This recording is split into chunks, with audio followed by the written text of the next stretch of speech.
Hello friends, कैसे आप लोग। आप सभी का स्वागत है आपके अपने यूट्यूब चैनल अमित करियर अकादमी पर। मैं अमित आज आप लोगों को क्लास 10th के मैथमेटिक्स में एक चैप्टर एक यूनिट होता है ट्रिग्नोमेट्री अर्थात त्रिकोणमिति। कौन सी क्लास का? एक क्लास 10th का होगा और चैप्टर क्या होगा? ट्रिग्नोमेट्री। और आज इसकी पहली क्लास होगी और पहली क्लास में आपको बेसिक चीज़ें बताई जाएंगी, यानी इसका बेसिक्स होगा, इसमें क्या क्या होता है।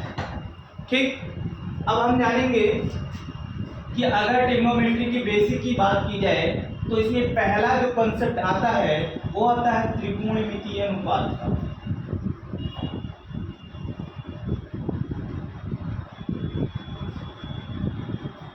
त्रिकोणमितीय अनुपात का इट मीन्स ट्रिग्नोमेट्री रेशियो।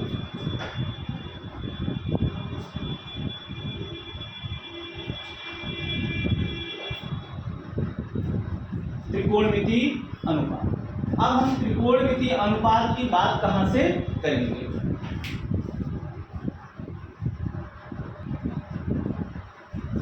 तो हम बात करेंगे त्रिकोणमितीय रेशियो, ट्रिग्नोमेट्रिक रेशियो, त्रिकोणमितीय अनुपात। इसका कॉन्सेप्ट आता कहां से है?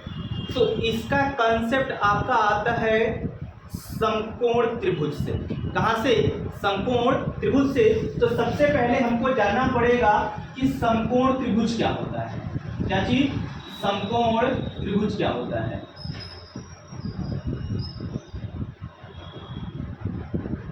राइट एंगल ट्रायंगल,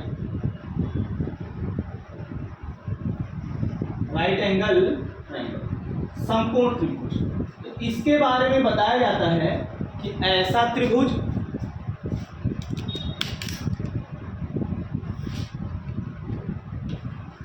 इसमें बताया जाएगा कि ऐसा त्रिभुज जिसका एक कोण समकोण हो। क्या हो? एक कोण समकोण हो, अर्थात एक कोण 90 अंश का हो। क्या? एक कोण 90 अंश का होगा, वही आपका त्रिभुज क्या कहलाएगा? समकोण त्रिभुज। और ध्यान देना कि कोई भी त्रिभुज है उसमें एक समकोण से ज्यादा दूसरा समकोण नहीं होता है। अधिकतम किसी भी त्रिभुज में एक ही समकोण होगा और एक ही अधिक कोण होगा। न्यून कोण तीनों हो सकते हैं लेकिन समकोण और अधिक कोण केवल एक ही होगा। तो हम त्रिभुज की बात कर रहे हैं, समकोण त्रिभुज। तो हमने बोला कि ऐसा त्रिभुज जिसका एक कोण समकोण हो, अर्थात उसका एक कोण 90 अंश का हो। तो हम फिगर बनाएंगे, हम कहेंगे चलो मैंने एक यहाँ पर फिगर बना दिया,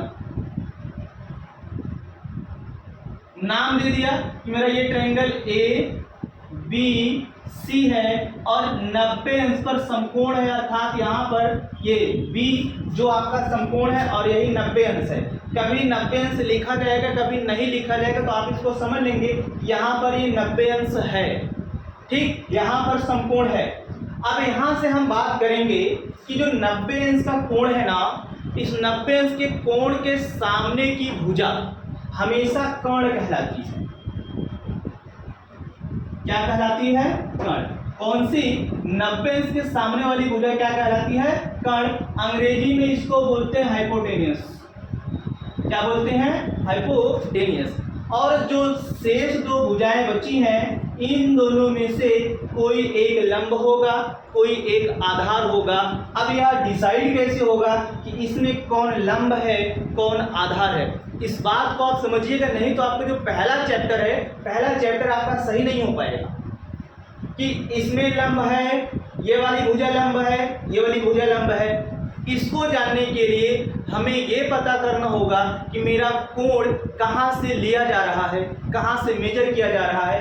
अगर मेरा कोण यहाँ से लिया जा रहा है, अगर मैंने कोण यहाँ थीटा दिखा दिया, तो यहाँ मैं कोण लेता हूँ, जहाँ आप कोण लेंगे उसके ठीक सामने वाली भुजा हमेशा लंब होगी। क्या होगी? जहां कोण लेंगे उसके ठीक सामने वाली भुजा क्या होगी? लंब होगी। और बाकी जो तीसरी भुजा होगी वो आधार होगी। तो बात को समझिए, देखिए अगर मैं थीटा यहां मेजर करता हूं, इसके सामने ये आपका लंब अर्थात परपेंडिकुलर होगा और बाकी तीसरी भुजा बेस होगी, आधार होगी। ठीक, सपोज दैट कि आपके माइंड में ऐसा आ सकता है कि चलिए हम ये ट्रायंगल ए बी सी लेते हैं और कहते हैं कि यहाँ पर बी राइट एंगल है, बी समकोण है और इसके सामने वाली भुजा समकोण इसके सामने वाली भुजा कर्ण है। अब मेरा मन कह रहा है कि मैं कोण यहाँ से लूँ। अगर मैं कोण यहाँ से लेता हूँ तो हमने बताया जहाँ से मैं कोण लूँगा उसके ठीक सामने वाली भुजा हमेशा लंब होगी। तो कोण यहाँ लेंगे तो लंब ये होगा अर्थात परपेंडिकुलर ये होगा। ठीक, कोण यहाँ लेंगे तो लंब इसके सामने होगी, परपेंडिकुलर यहाँ होगा और इस वाले में यहाँ पर आधार हो जाएगी। ठीक, इसको बोलेंगे बेस। तो अभी हमने क्या बताया आपको कि लंब कहाँ होगा, कर्ण कहाँ होगा, आधार कहाँ होगा। तो मैंने बताया लंब, कर्ण, आधार। कर्ण हमेशा 90 अंश के सामने वाली भुजा होगी। ठीक है, हाइपोटेनस आपका क्या होगा, 90 डिग्री के सामने या 90 डिग्री के अपोजिट जो साइड होगी वही आपकी क्या होगी, हाइपोटेनस होगी। हम एंगल जहां से मेजर करेंगे, कोण जहां से हम मापेंगे, कोण जहां से मापेंगे उसके ठीक सामने या ठीक अपोजिट वाली भुजा क्या होगी, आपकी लंब होगी। कोण मैंने यहाँ मेजर किया तो लंब ये हुआ, कोण मैंने यहाँ मेजर किया तो लंब ये हुआ। तो अभी आपने केवल इतना ही सीखा है कि लंब कहाँ होगा, कर्ण कहाँ होगा, आधार कहाँ होगा। अब हम आपको अनुपात, मेरा मेन टॉपिक तो अनुपात है, तो हम अनुपात की बात करेंगे कि मेरा अनुपात क्या क्या होगा। ठीक, हम मान लेते कि चलो कि मेरा एक समकोण त्रिभुज यही है, यहाँ पर मैंने कोण लिया, लंब ये है, आधार ये है, कर्ण ये है। तो त्रिकोणमितीय अनुपात में 6 अनुपात होते हैं। कितने अनुपात होते हैं, 6 अनुपात। पहला अनुपात आता है आपका साइन का, हम कहेंगे साइन थीटा। दूसरा आता है कॉस थीटा। तीसरा आता है टैन थीटा। अगला आता है कॉट थीटा। अगला आएगा आपका सेक थीटा। अगला आएगा आपका कोसेक थीटा। ठीक, sine theta, cos theta, tan theta, cot theta, sec theta, cosec theta. अब इसको याद करने के लिए देखिए मैं आपको कॉन्सेप्ट बताता हूं, आप दोनों लेके चलिएगा। एक कॉन्सेप्ट, दूसरा आप रट्टा मारेंगे। कॉन्सेप्ट लेके चलता हूं। अगर कोई हिंदी मीडियम का बच्चा है, यूपी बोर्ड का बच्चा है, उसको बताया जाता है लाल बटे कक्का। क्या बताया जाता है उसको, लाल बटे कक्का। और अगर यही सीबीएसई बोर्ड का या इंग्लिश मीडियम का कोई लड़का है, उसको बोलेंगे पंडित बद्री प्रसाद हर हर बोले। ठीक, देखो हम कहेंगे अगर हिंदी मीडियम का है तो लाल बटे कक्का याद रखेगा, अगर इंग्लिश मीडियम का है तो पंडित बद्री प्रसाद हर हर बोले। या दूसरी भाषा में कहेगा पाकिस्तान भूखा प्यासा, हिंदुस्तान हरा भरा। ये अपना टाइटल है, याद कर लेना। हम हिंदी मीडियम अर्थात यूपी बोर्ड वालों को लेके चलते हैं। यहाँ साइन होगा, यहाँ कॉस होगा, यहाँ टैन होगा, यहाँ कॉट होगा, यहाँ सेक होगा, यहाँ कोसेक होगा। जैसे मैं साइन थीटा की बात करूं तो साइन थीटा बराबर एल अपान के, अर्थात ये होगा लंब बटे कर्ण। क्या होगा, लंब बटे कर्ण होगा। मैं कॉस थीटा की बात करूं तो पास आपका यहाँ है, कॉस थीटा बराबर होगा आधार बटे कर्ण। तो कॉस थीटा बराबर हो जाएगा आधार बटे कर्ण। टैन थीटा की बात करूं, टैन थीटा बराबर एल अपान ए, लंब बटे आधार होगा। लंब बटे आधार हो जाएगा टैन थीटा बराबर। फिर इसके बाद कॉट की बात करूं, कॉट को हम यहाँ नीचे से देखेंगे। कॉट थीटा बराबर हो जाएगा, यहाँ पर ये कॉट है तो कॉट थीटा बराबर होगा आधार बटे लंब। क्या हो जाएगा, आधार बटे लंब। ठीक, सेक की बात करूं तो सेक थीटा बराबर हो जाएगा कर्ण बटे आधार, कर्ण बटे आधार। फिर इसके बाद कोसेक की बात करूं तो कर्ण बटे लंब, कर्ण बटे लंब, कर्ण बटे लंब। ये आपके त्रिकोणमितीय अनुपात हैं, जो 6 अनुपात हैं, आपको याद रखना है। साइन थीटा बराबर क्या, लंब बटे कर्ण। कॉस थीटा बराबर क्या, आधार बटे कर्ण। tan थीटा बराबर क्या, लंब बटे आधार। cos थीटा बराबर क्या, आधार बटे लंब। sec थीटा बराबर कर्ण बटे आधार। cosec थीटा बराबर कर्ण बटे लंब।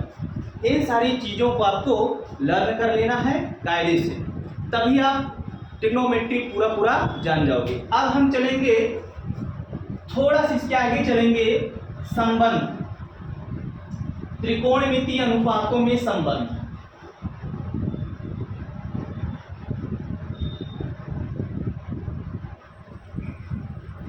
त्रिकोणमितीय अनुपातों में संबंध।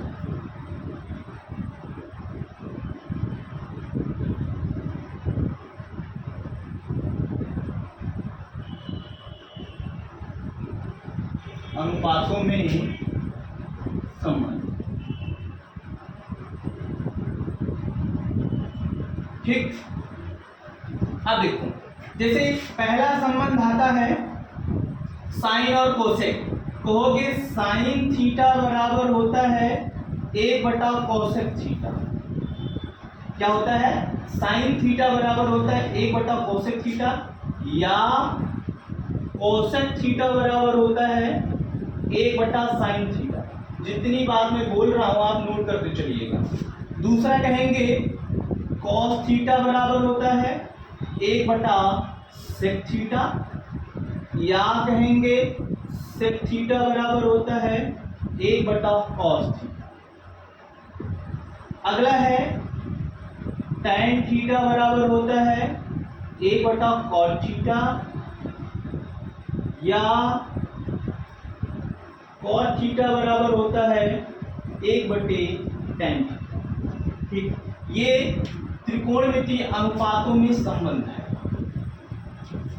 क्या है, त्रिकोणमितीय अनुपातों में संबंध। इसको आप कायदे से नोट कर लीजिएगा, लर्न कर लीजिएगा, तभी आप अच्छे से सीख पाएंगे, अन्यथा नहीं सीख पाएंगे। ठीक, तो आप इसको नोट कर लिए होंगे। मैं इसके थोड़ा सा आगे लेके चलता हूँ। आगे की बात कहूँ, आगे आता है tan और काट का मामला, tan थीटा और कॉट थीटा का मामला। ध्यान देना, कभी कभी आपसे कह सकता है, कहेगा, क्वेश्चन में आपको मिलेगा कि tan थीटा को साइन कॉस के रूप में लिखो। किसको, tan थीटा को साइन कॉस के रूप में लिखो। तो tan थीटा को अगर साइन कॉस के रूप में लिखना पड़ जाए, इसको कहते हैं tan थीटा बराबर होता है साइन थीटा बटे कॉस थीटा। tan थीटा बराबर क्या होता है, साइन थीटा बटे कॉस थीटा। अगला कॉट थीटा, तो हम कहेंगे कॉट थीटा बराबर, अगर कॉट थीटा को साइन कॉस के रूप में लिखना पड़ जाए तो हम कहेंगे कॉट थीटा बराबर होता है कॉस थीटा बटे साइन थीटा। क्या होता है, कॉट थीटा बराबर क्या होता है, कॉस थीटा बटे साइन थीटा। ये त्रिकोणमितीय अनुपातों में संबंध है। तीन तो मैंने इधर बताया, साइन का 1/कोसेक, कोसेक का 1/साइन, कॉस का 1/सेक, सेक का 1/कॉस, tan का 1/कॉट, कॉट का 1/tan। फिर इसके बाद होता है tan को साइन कॉस के रूप में लिखना पड़ जाए तो tan थीटा बराबर होता है साइन थीटा बटे कॉस थीटा, या कॉट को साइन कॉस के रूप में लिखना पड़ जाए तो कॉस थीटा बटे साइन थीटा। ठीक, ये मैंने आपको बेसिक बता दिया। ये बेसिक है, आप पहले इसको देखिएगा।